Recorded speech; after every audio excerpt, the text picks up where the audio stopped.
எனது அனுபவங்கள். அத்தியாயம் 2. மாநாடுகள். பல கல்வி நிறுவனங்களில் பணியாற்றிய ஒரு பேராசிரியராக எனது அனுபவங்களின் 2ஆம் அத்தியாயத்தை வழங்குவதில் நான் மகிழ்ச்சி அடைகிறேன். இந்த அத்தியாயத்தில் SCCயில் இருந்து ஓய்வு பெற்ற பிறகு எனது கல்வி பயணத்தை தொடர்ந்த நிறுவனங்கள் மீது கவனம் செலுத்தி எனது அனுபவங்களை பகிர்ந்து கொள்கிறேன். சிலர் நான் ஏன் இந்த அத்தியாயங்களை எழுதுகிறேன் என்று ஆச்சரியப்படலாம். சுயசரிதை அல்லது வாழ்க்கை வரலாறு எழுதுவது பொதுவானது என்றாலும் எனது நோக்கம் தனிப்பட்ட கதை சொல்லலை தாண்டியது. சமூகத்தில் என் மீது உருவாக்கப்பட்ட தவறான புரிதல்களையும் எதிர்மறை எண்ணங்களையும் தெளிவுபடுத்தவும் நான் விரும்புகிறேன். இந்த அத்தியாயத்திற்கு மாநாடுகள் என்று பெயரிடப்பட்டுள்ளது. எனது ஓய்வுக்கு பிறகு நான் 3 நிறுவனங்களில் பணியாற்றினேன். அவற்றை நான் A, B மற்றும் C என்று குறிப்பிடுவேன். அவற்றின் பெயர்களை நான் வேண்டுமென்றே வெளியிடவில்லை. எனவே A என்பது B என்று B நினைக்கலாம், B என்பது C என்று C நினைக்கலாம் மற்றும் C என்பது A என்று A நினைக்கலாம். யாரும் புண்படவோ அல்லது தனிப்பட்ட முறையில் குறிவைக்கப்பட்டதாக உணரவோ கூடாது.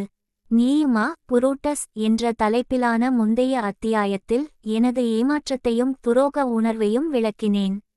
B.Com மற்றும் BBA துறைகளைச் சேர்ந்த 2 ஊழியர்களை நான் நம்பியிருந்தேன். அவர்களில் ஒருவர் கற்பித்தல் மற்றும் ஒழுக்கத்தை பேணுவதில் 100 விழுக்காடு நம்பகமானவராக இருந்தார். மற்றொருவர் சுமார் 70 விழுக்காடு நம்பகமானவராக இருந்தார். துரதிர்ஷ்டவசமாக மீதமுள்ள ஊழியர்கள் அர்ப்பணிப்பு மற்றும் செயல்திறன் அடிப்படையில் 30 விழுக்காடுக்கும் குறைவாகவே இருந்தனர்.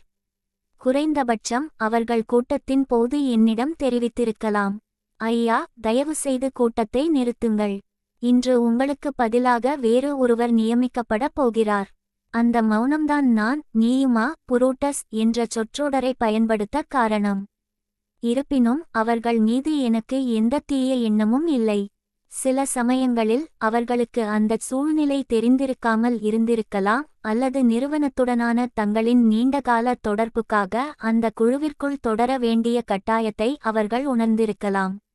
மேலும் இந்த விஷயத்தில் அனைத்து உறுப்பினர்களுக்கும் எந்த பங்கும் இல்லை. மற்றொரு துறையைச் சேர்ந்த ஒரு பேராசிரியர் பின்னர் என்னிடம் பிரதான துறையைச் சேர்ந்த ஒரு பேராசிரியர் ஒரு BBA மாணவரைக் கொண்டு எனக்கு எதிராக ஒரு மனுவை எழுதச் சொன்னதாக கூறினார்.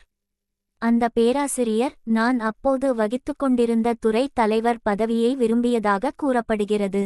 போலியான கையொப்பங்களையும் புனையப்பட்ட புகார்களையும் நிர்வாகத்தால் கண்டறிய முடியும் என்று நான் நம்பியதால் இந்த விஷயத்தை நான் ஒருபோதும் தீவிரமாக எடுத்துக்கொள்ளவில்லை.